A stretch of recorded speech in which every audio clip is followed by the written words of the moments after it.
Tonight we're going to be talking about what it's like for social inclusion, what it's like for a society where there are people who lack any formal, any official identity, and how having that sense of identity can be, being given that sense of identity, can be a mechanism that allows them to an entry into the sort of domain of the developed, an entry into jobs, into residences, into sort of all, representation, into services, into all of these banking, sort of having a bank account, some kind of mechanism of truly being recognized. So that is going to be our focus tonight. We have the perfect person to talk about this tonight. And one of the reasons that he's the perfect person is because, and it gives me enormous pleasure to introduce really one of my colleagues. Arun Sundararajan has been sought out because his research, like so much of the research going on here at Stern, was viewed as vital to solving social problems. There was a recognition that he was doing work that could inform how we could develop solutions to social problems. He's directly involved in creating the kinds of follow-on activities or spurring the kinds of follow-on activities that will allow this identity project to lead to economic development in India. And I'm hoping that you guys see that we here at Stern, even the faculty, are putting our money where our mouth is. We are attempting to address social problems directly with our research and with our time and energy. And it's just such a pleasure to take just one example of how that's happening in tonight's presentation with Arun Sundararajan. Thank you so much. Thank you for that wonderful introduction.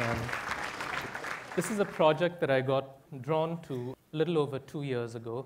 My colleague Ravi, Bapna, and I heard about this project in November of 2009.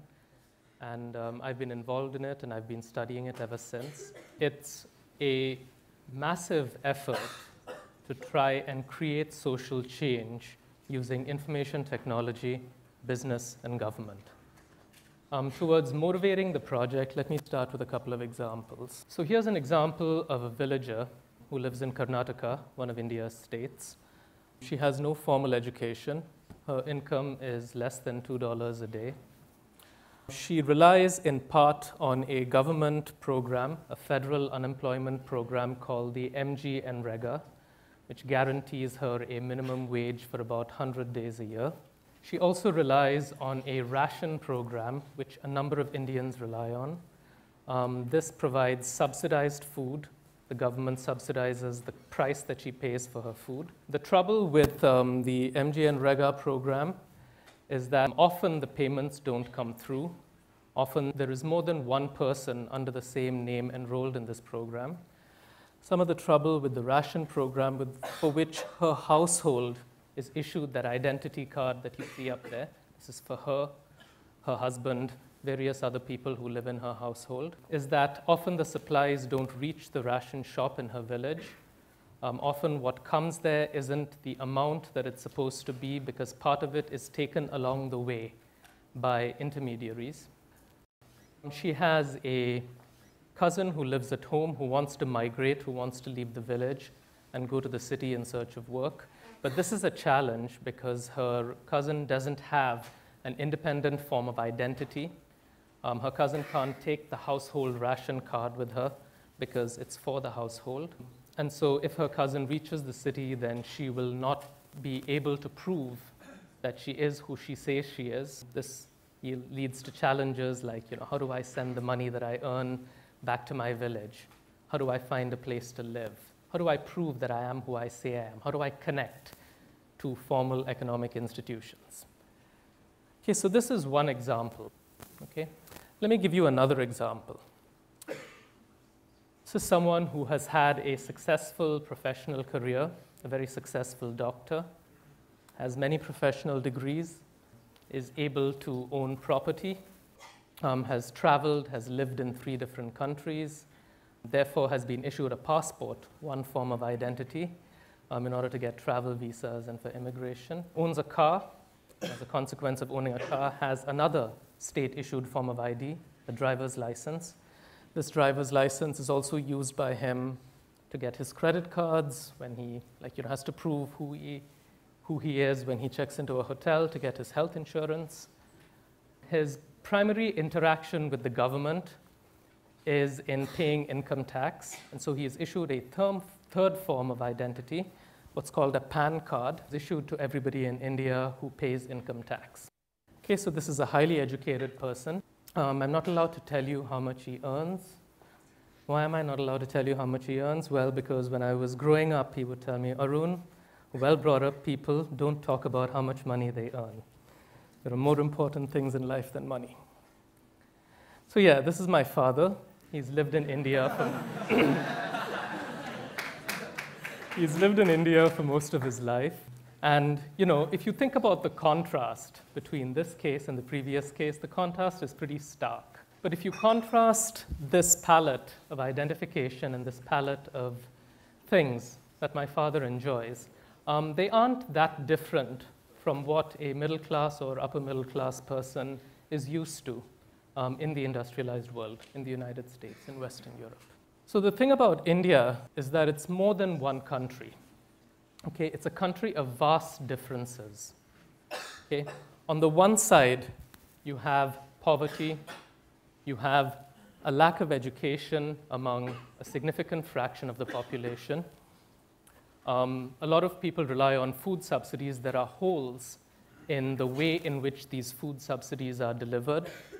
There is a lot of unemployment. There are benefits for unemployment, but there are holes in the way that these unemployment benefits are delivered as well. There is a lot of leakage in the massive welfare programs that the government of India runs for its underprivileged citizens. There are tremendous migration challenges. When people migrate, they have trouble sending money home. They have trouble proving who they are, proving that they are who they say they are. The other side of India, the side that we hear about, the side that we see when we live in other countries, we hear about rapid GDP growth. We hear about world-class education.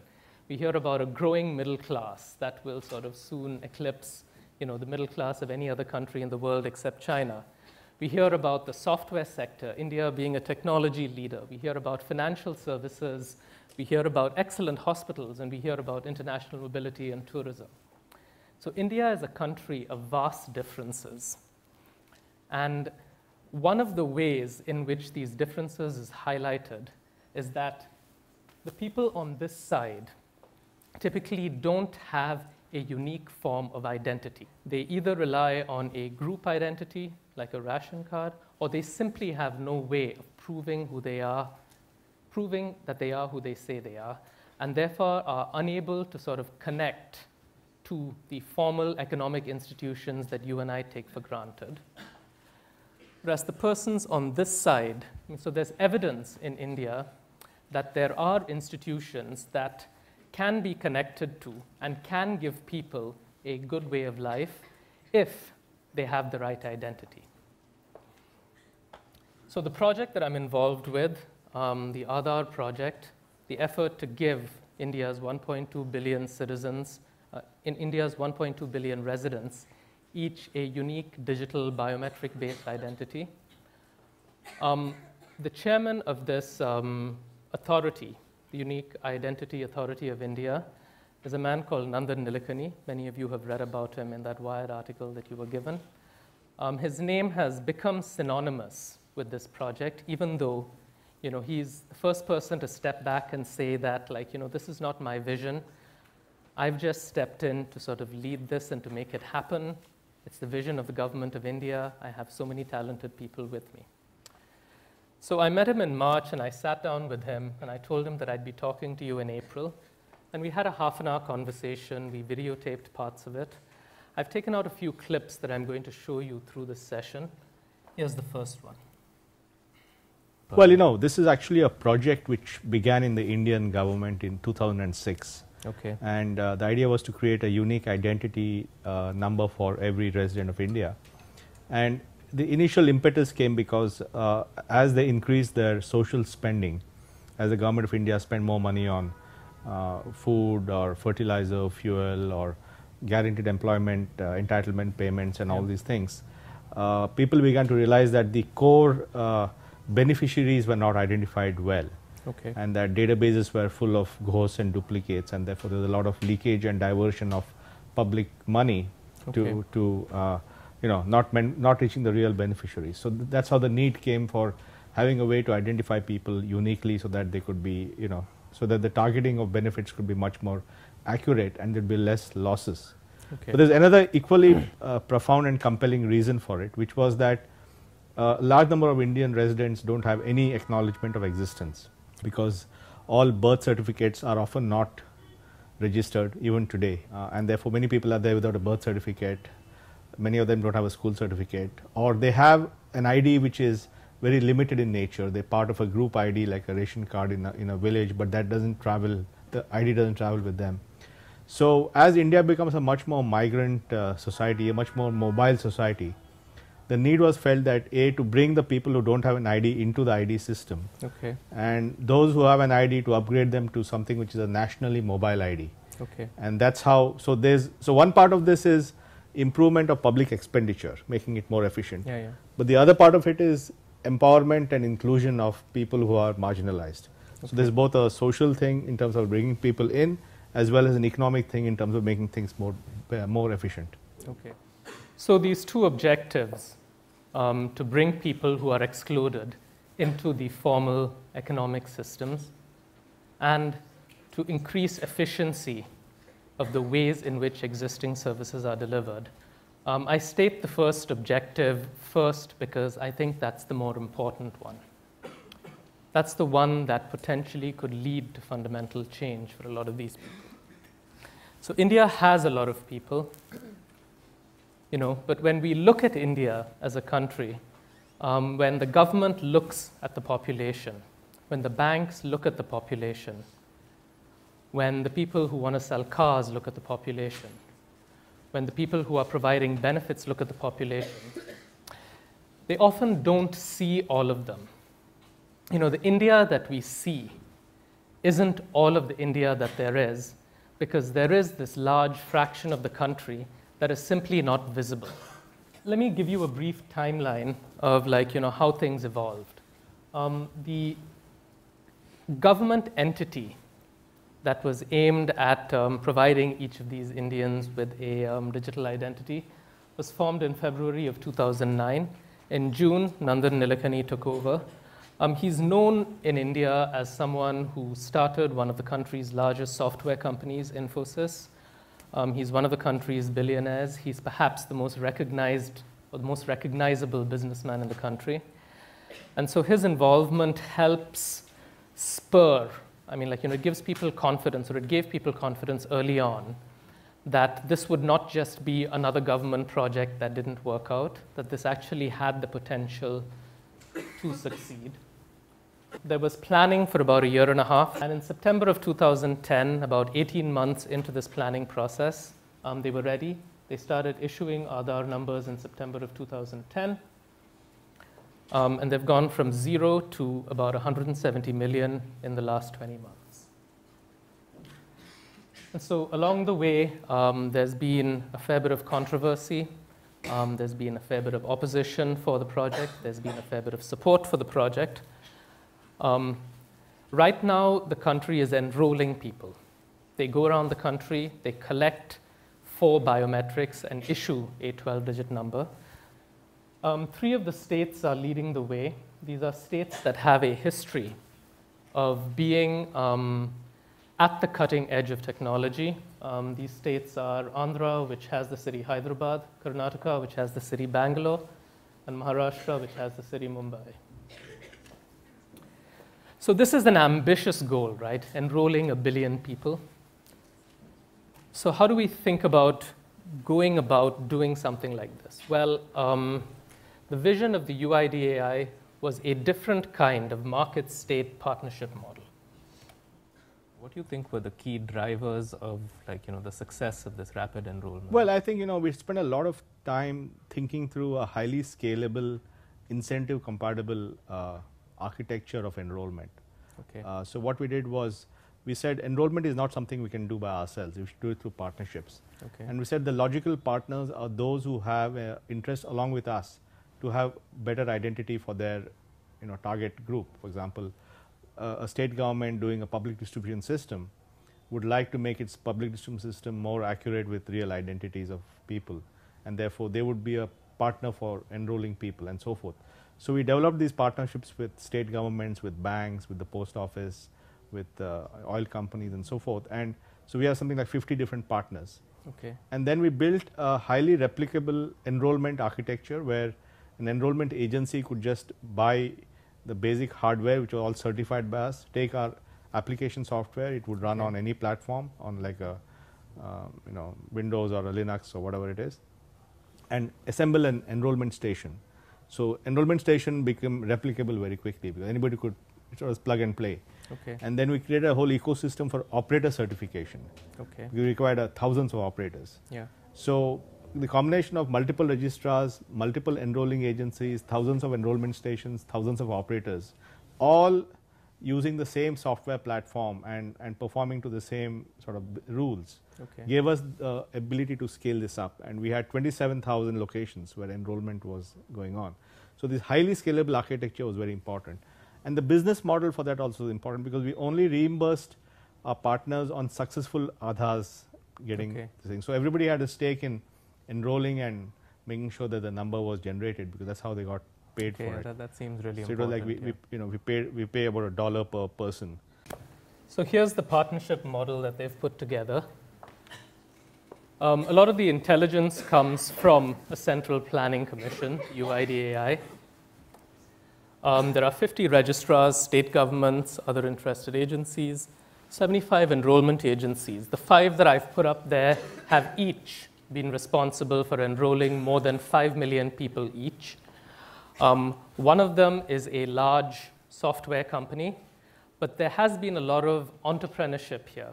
I mean, there has already, at the enrollment stage itself, a lot of new companies. A lot of companies have sort of come up with new business lines. There's been a lot of entrepreneurial activity in saying, hey, let me sort of like, take the blueprints that have been developed by the government and use it to sort of start to enroll people. At one point, there were 36,000 enrollment stations, over 60,000 operators, there are 27,000 and about 50,000 operators. So the scale of this is just mind-boggling. And one of the things that makes this work is that this entire process is layered with what you call metadata. Okay? So it's information about how each operator is doing, how each enrollment agent is doing, how each registrar is doing. And so while this is a decentralized partnership model, the registrars have independent authority, the enrollment agencies are hired by the registrars, they in turn hire operators and they send them out to the villages. The UID Authority of India has visibility into exactly what's going on and how the process is running so that they can enjoy the benefits of being able to be prescriptive about how to improve processes without actually owning the entire process. And just to give you an example of what an enrollment site looks like, in May of 2011, my colleague and I visited an enrollment center in Mumbai. A lot of the enrollment centers are at primary schools. And so we've got the thing there that says UID Aadhaar Center. When you go in, there's advertising for it, which tries to explain to people exactly what this is. There's a poster that tells them this is how, these are the steps involved in enrolling you. I've broken it down so that you can see it more clearly. And so everything is sort of very clearly spelled out. And each enrollment agent or each person who's involved in enrolling the citizens doesn't have to make this up themselves. All of this is available centrally for them. Now, just to give you a sense for how simple this enrollment process is, this is a video that I shot myself on my iPhone when I was at that enrollment center in May of 2011. That's an enrollment station. Her photograph has been captured by the camera on the enrollment station. Okay, so that photograph has just been captured, so it's about 10 seconds into the process.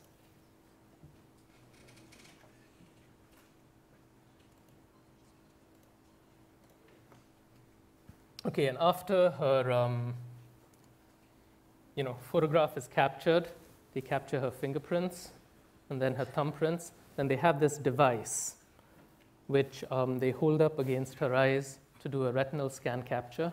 And this entire process takes no more than 45 seconds.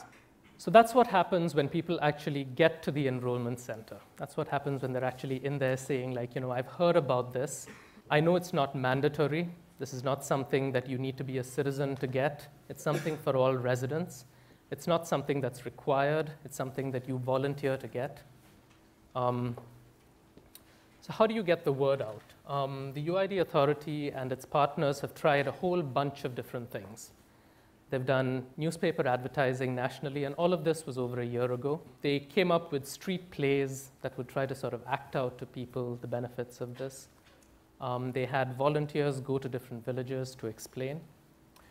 But one of the things that is a fact of life in a lot of rural India is that the educated people in the villages are often the children.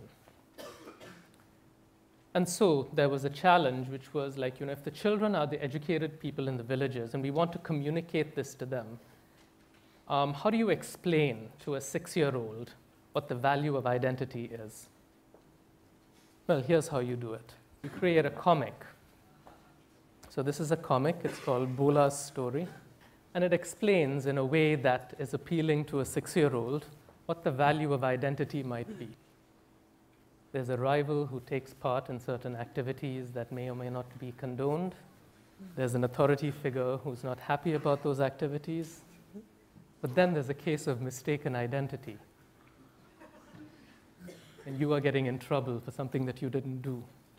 And then suddenly one day you hear about the Aadhaar number.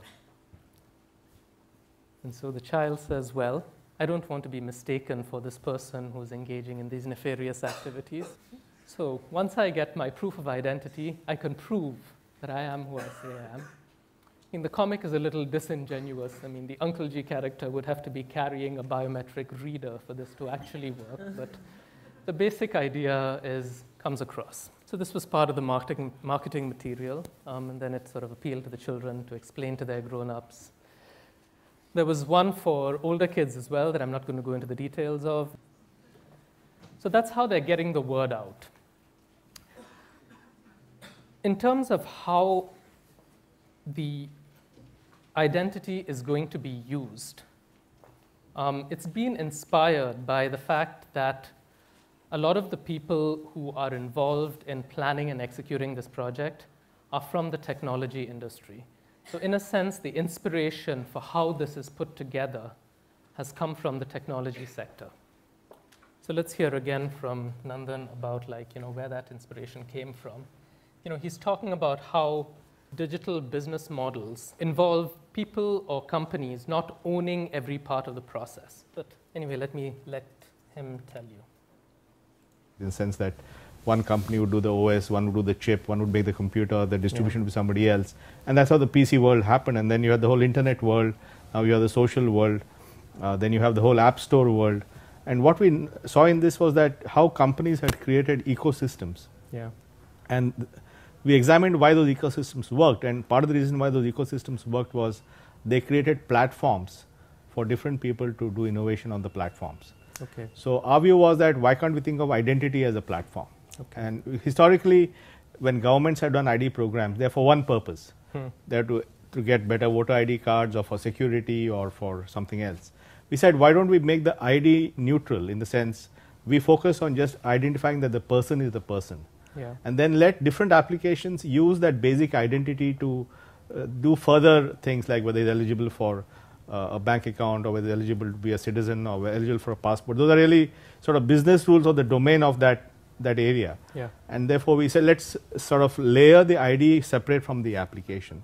And then the logical thing was then to say that if we can provide this ID as an open application programming interface, then it becomes open and allows other people to build applications that benefit people. So this notion of layering, of not doing everything yourself, but building an open architecture and letting other people plug in is something that's familiar to all of us. He talked about the PC industry. Most of you probably see it most actively on your mobile phones. There are different companies that build the intelligence that powers your mobile phone, Android, the iPhone operating system. There's a whole host of companies that builds the hardware, and there's a whole host of other companies that builds the applications that run on these mobile phones. Now, Angry Birds or Facebook or Draw Something doesn't have to be created by Apple or by Google. They just have to provide the intelligence and then provide ways to connect. So much like you have an operating system sitting in the middle there, the intelligence that sort of powers the platform, the UID authority has provided intelligence. Okay? How do you enroll people? What are the processes for enrollment? What are the processes for gathering information? What are the specifications of the devices that are going to be used? What are the best practices for building healthcare, financial, government services, educational products? They've put all the blueprints in place. Okay, so that's one thing that they've done. They've created a whole bunch of intelligence that other people can tap into.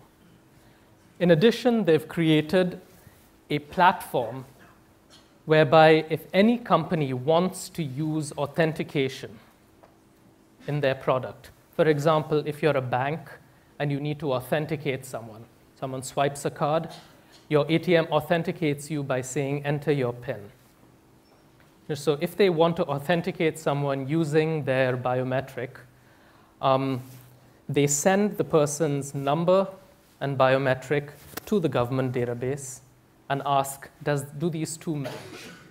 The government database will reply saying yes or no. That's it. No more, no less. Okay? That's the extent to which they're providing a platform for authentication. Okay, now on top of this, a number of companies have built banking products. A number of companies have built a whole host of hardware for biometric reading. The government of Madhya Pradesh is redesigning its public distribution system around, integration of the UID. The Indian Oil Corporation, which is the country's largest oil and gas company, is selling LPG, sort of cooking gas, in a UID-enabled way. So there's a whole host of innovation that has come out of their choice to make this platform open. The example that I want to give you that is sort of closest to my heart is in October last year, a colleague and I ran a business plan contest in collaboration with the Indian School of Business. This was a business plan contest to create a business plan for a product or service that takes advantage of the fact that in a couple of years, a few 100 million people in the country will have a digital biometric-based identity, and that the government is providing this authentication service for you.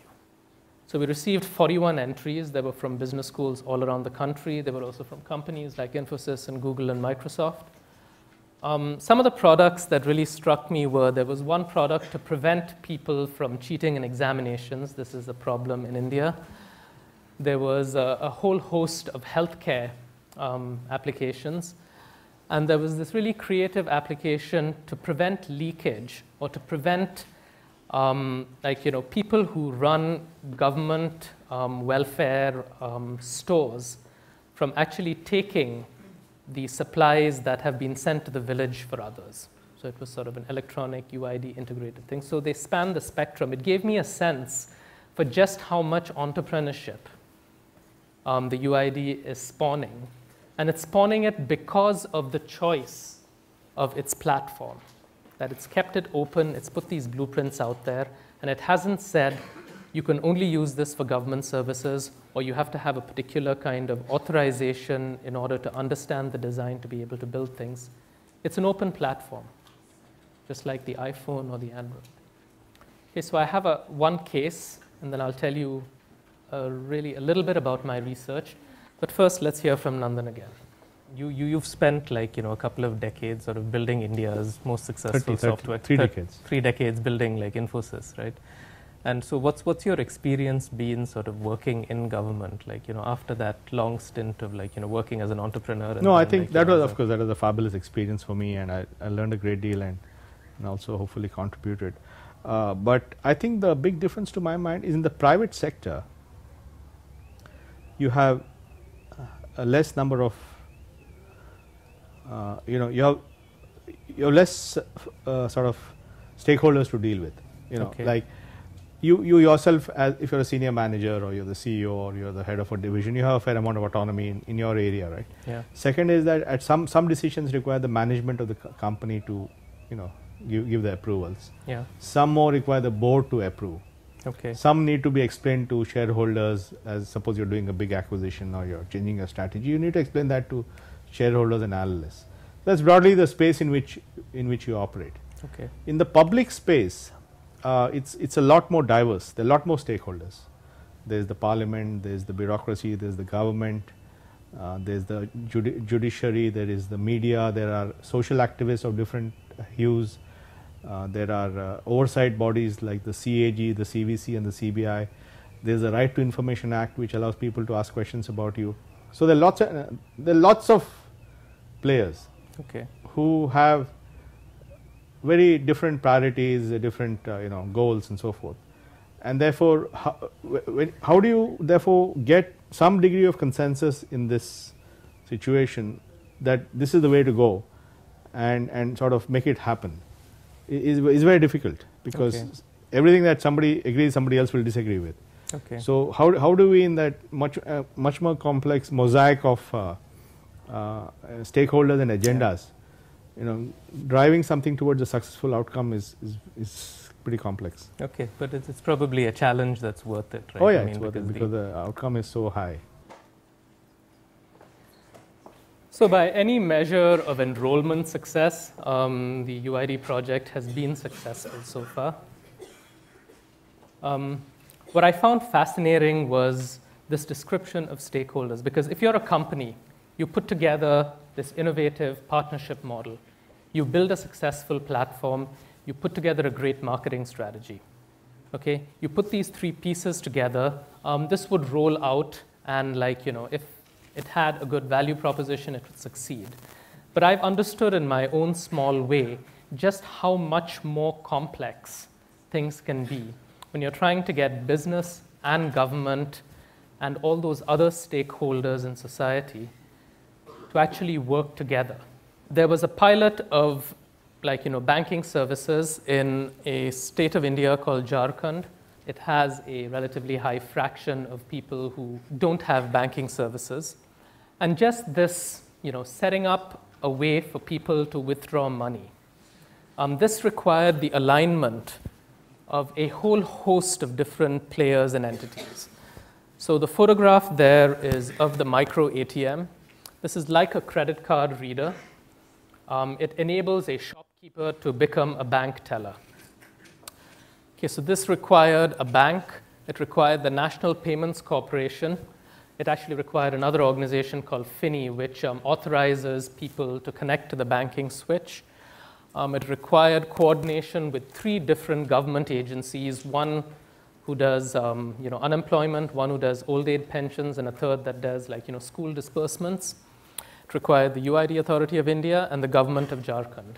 So all of these players had to be aligned and come together for this pilot to work. I mean, it sort of took, and all these other stakeholders that don't, that I haven't put up there. So there's a lot of complexity. This is Basudeb Pahan. He's 70 years old. He's one of the early adopters of the micro-ATM. He gets 400 rupees a month from the government as part of his retirement. There's a federally funded old age pension program in India. He used to have to walk 15 kilometers to the disbursement center to be able to collect this every month.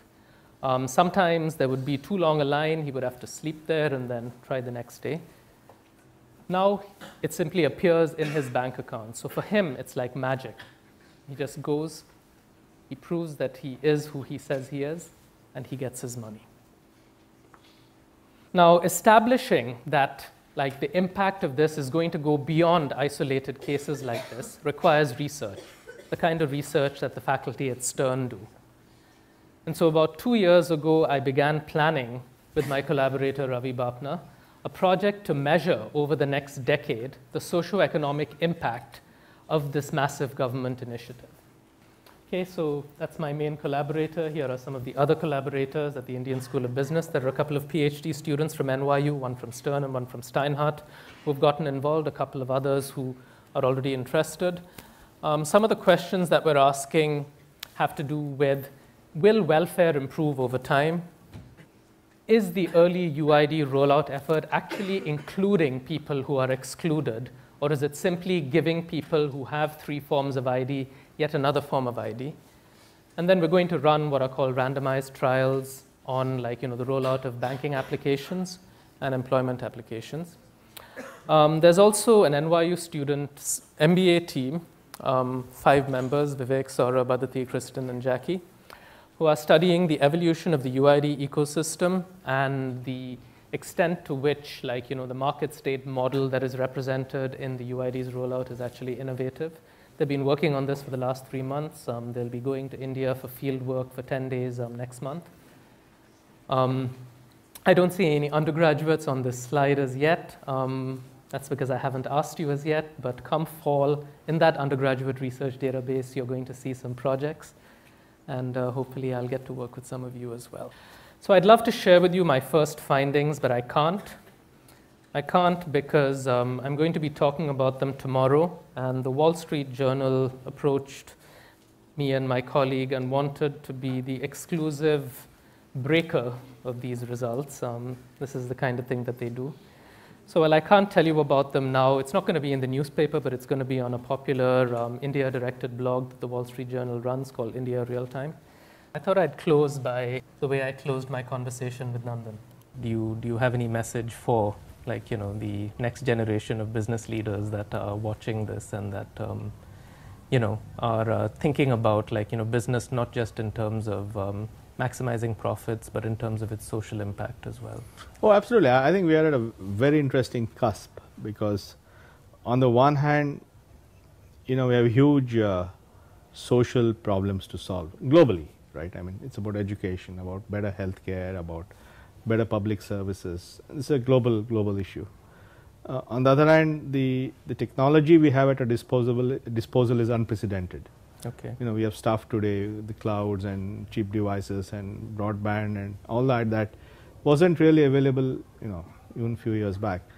And then businesses are changing very rapidly. So if somebody is able to straddle all these worlds, they're able to understand the business world, understand the social world, understand technology world, understand government, then at the interstitial of the interstitial boundaries of all these things, there are plenty of things we can do.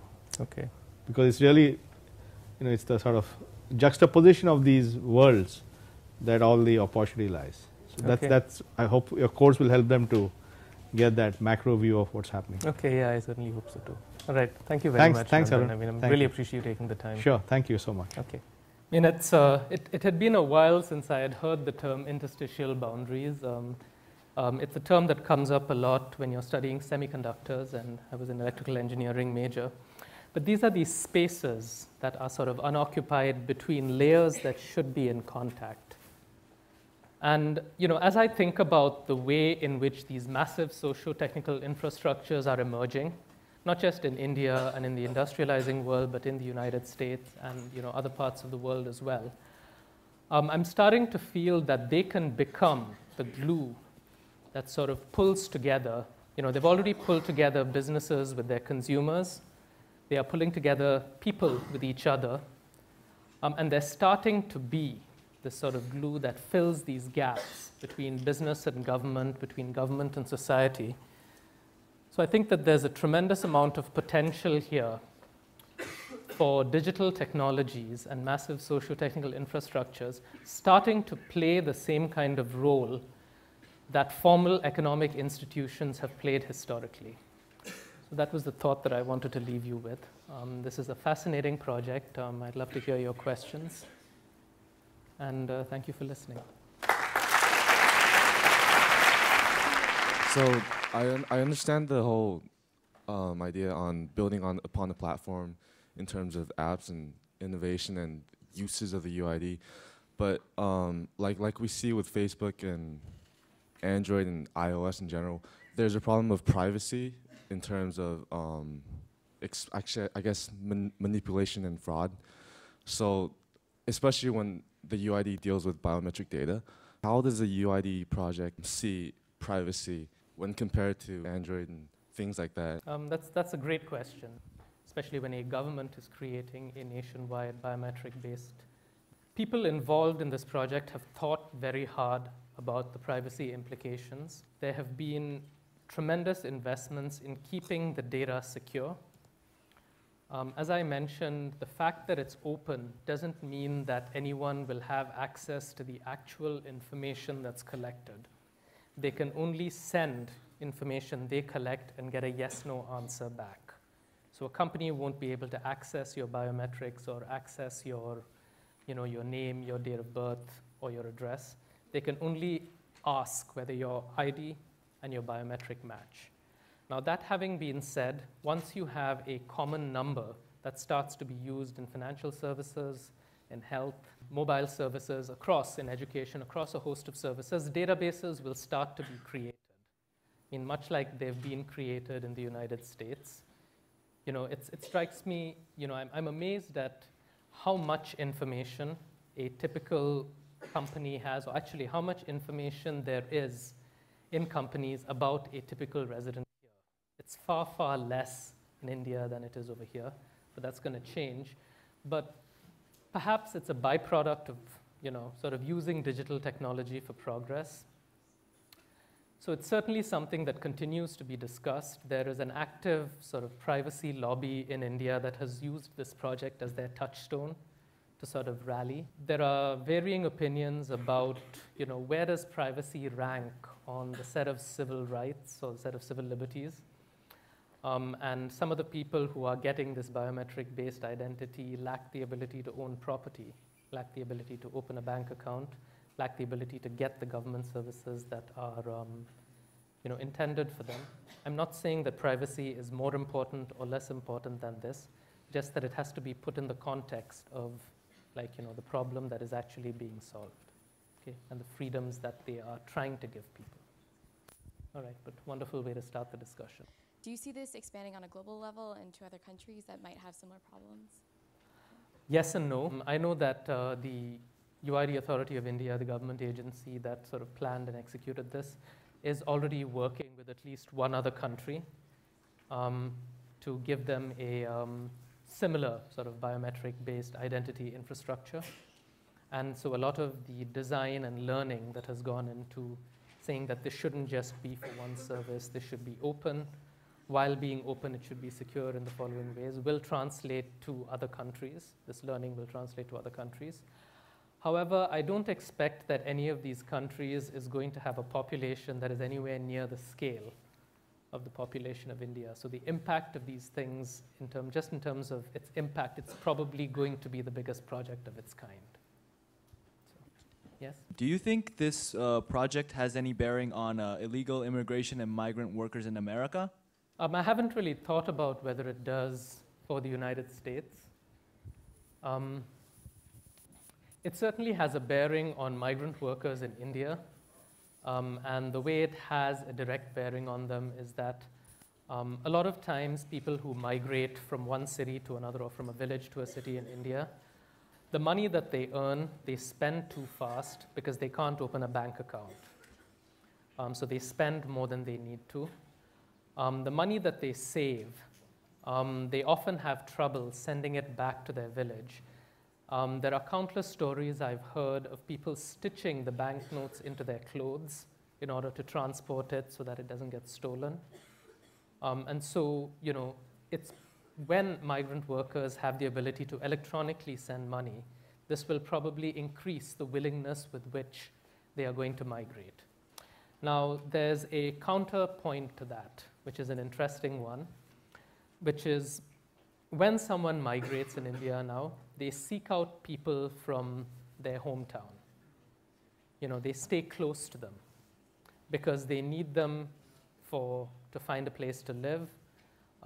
They rely on informal social ties for the same things that we typically rely on formal economic institutions for. Keeping money safe, finding a place to live, establishing ownership over something. So as formal economic institutions in India strengthen, it's an open question as to whether people's sort of social ties, the ties that they rely on not just for social reasons but for economic reasons, and something that a lot of people sort of cherish about the country. It's not clear what the impact on that is going to be, but you know, I don't think I've answered your question directly, but you know, it's something that I'll think about. You laid out the implications from a banking perspective, how it would change this man's life to be able to have access to the government funds, you know, his retirement account, and be able to have a bank account.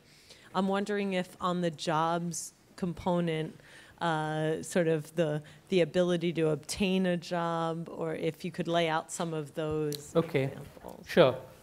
First, it's the ability to establish that you have the qualifications that you do. And so that you can reliably say, this is my training, and I have a way to prove it. So that's one part of it. A more important part of it for a larger sort of section of the society is that it facilitates the creation of something analogous to a reputation system, where keyed by your UID number, you can now have a credible employment history. This will have two implications. First, you can carry your employment around with you, much like we do on our CVs. But it also changes incentives. You know, if you know that your history is going to stay with you, then your incentives to work harder are higher. And so there are multiple different facets to ways in which employment histories might change things.